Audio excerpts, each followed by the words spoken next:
Hello and welcome. It's story time today, and I want to read you a story or an article from a web page from www.bankofcanada.ca/banknotes/banknote series/past series. Don't type it in. Click on the link in the more information box if you want to read it. There's 5 paragraphs. I'm going to ignore the 5th paragraph. It's paragraph number 4 that is the most important one. Paragraph number 1. In Canada, legal tender consists of banknotes issued by the Bank of Canada, coins issued by the Royal Canadian Mint. The Bank of Canada Act gives the bank the sole authority to issue banknotes for the circulation in Canada.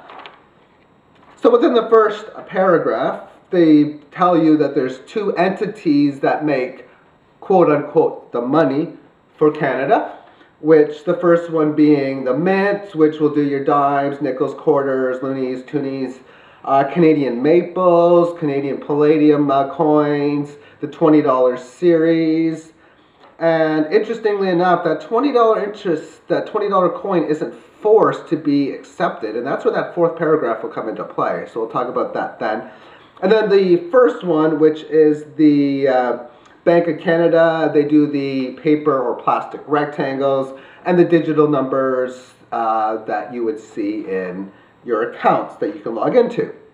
So that's really how that first paragraph acts. The second one, of least importance, all notes issued by the bank have face value. That means you can still deposit a $20 note from the 1935 series into your bank account at face value, but a collector may scold you for it. Very short paragraph, and all they're saying is that that $20 is always $20. Of course, the inflation reduces its value throughout the years, and that, of course, you'd be scolded for using a 35-note series because it is thus a collector's value. Paragraph number 3 of second most importance. What is legal tender? Question mark. The bank is often asked why banknotes are called legal tender if merchants can refuse them. A tender is an offer of payment of a debt, including all the usual purchases consumers make every day. Payments may take many forms, such as checks, credit and debit cards, coins, and banknotes. Legal tender refers to the money approved for paying debts if banknotes are being offered as payment. They must have been issued by the Bank of Canada because no other banknotes are legal tender in Canada. Okay, so to go over this very quickly,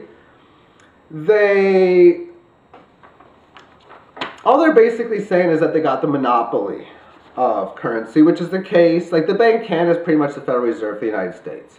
And whatever the euro main thing is, the euro bank for them, and every other country's central bank that creates currencies. So that's really what they're telling you, is that they're monopolizing it because no other banks are legal tender, which tells you either A, they don't allow it, or B, no other company has came into play to be legal tender. And I'm going to say it's the former. 4th paragraph, 2 sentences, the most important one. This does not force anyone to accept cash because both parties must agree on the payment method. The fact that banknotes are legal tender does not mean that there is a legal obligation to accept them. And this is like, wow, this is the paragraph why I even made this video. So you have these notes in Canada that on the $20 bill, and I'm guessing the 10 and 5, I don't have it on me, the new ones, they don't even say this note is legal tender on there anymore. All the other ones before used to.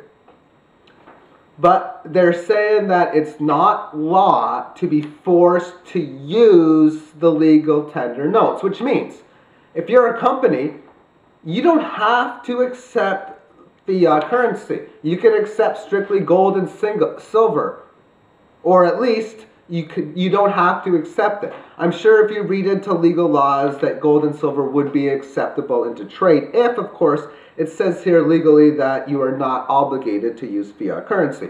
I could also make a cover letter for a job and state that I don't want to use fiat currency as pay. I want gold and silver. But you realize if that would happen, that the company would see you as a nut. And even if they didn't see you as a nut, they're like, well, it's just our company's set up to pay the dollars. We would like this guy. He's very talented, but man, it's just inconvenient for us to trade something we don't have, which is gold. So you look at the whole monopoly thing, which is what sets this all in line. And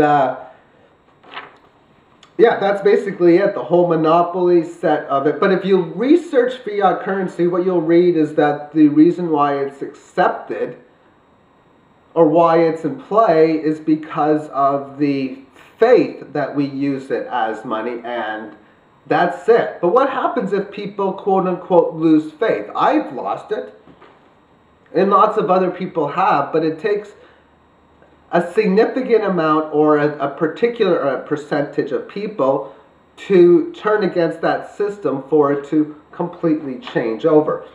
That's the whole interesting thing. I hope you understand the whole monopoly part of the fiat currency system, because it's pretty clear and day to me. But I've been following this stuff for 7-8 years now, so to me it's just normal stuff. But I was really interested to read that you are not obligated as an individual to trade the currency. So on a retailer, if you own a business, you, I guess, could charge everything in gold and silver, and you could go to retailers and barter, offer items in gold and silver, but as it states, both parties have to accept. So obviously if they're not going to accept the gold and silver, which they're probably not, then the trade's not going to go through, which then brings us towards the whole monopoly thing. They've got you conditioned to force you into legal tenders, which, if you are understanding of how they work, it guarantees debt because only central banks are allowed to mine fiat debt notes. If you mine fiat debt notes, they call that, considered it as counterfeit money, and you go to jail. Now, if you understand what the definitions of the words counterfeit and money both are, money, which you can find from the Hidden Secrets of Money, hosted by Mike Maloney, you can see that it needs to have a store of value. So the dollars that we have in every country in itself, based on the definition of counterfeit, to deceive, usually for fraud, to be fraudulent of, that's what they have done within it. So you mining fiat debt notes is counterfeiting counterfeit money, if you understand what that means. Thank you for tuning in. There's going to be no charts this week because there's just no need to. I don't feel like making them, and not much has changed. But the price action did go up on Friday. Price goes over $15 Canadian, over $20 American. Again, it's got a long ways to go to get away from these deprived prices. So thank you for tuning in, and have yourself a magnificent week. Thank you.